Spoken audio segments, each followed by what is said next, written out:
আবারও সেই সকালের ভিডিও নিয়ে চলে এলাম। আজকে কিন্তু লেবাররা নেই, বাড়ি গেলছে। আর বোল্ডারও নেই, হাফ গাড়ি আছে বোল্ডার পড়ে, দেখতে পাচ্ছ ওই হাফ গাড়ি পড়ে আছে, বাড়ি গেলছে। লেবাররাও নেই, কেউ আর মালও পড়ে নেই, বোল্ডারও নেই, তারা বাড়ি গেলছে। কালকে ছিল, আজকে বাড়ি চলে গেছে। সকাল সকাল এসে দেখি জেসিবি দাঁড়িয়ে আছে। কেন দাঁড়িয়ে আছে? কিছু পাংচার হয়ে গেছে জেসিবি, পাংচার হয়ে গেছে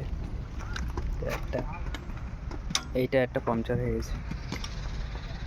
সকাল সকাল এসে দেখছি তো টায়ার পাংচার।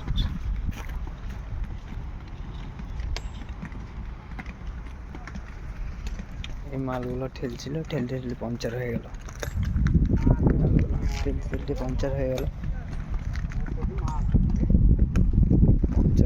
সকালে এসেই মর্নিংয়েই এদিকে চলছে মাল ভাঙা, পাংচার।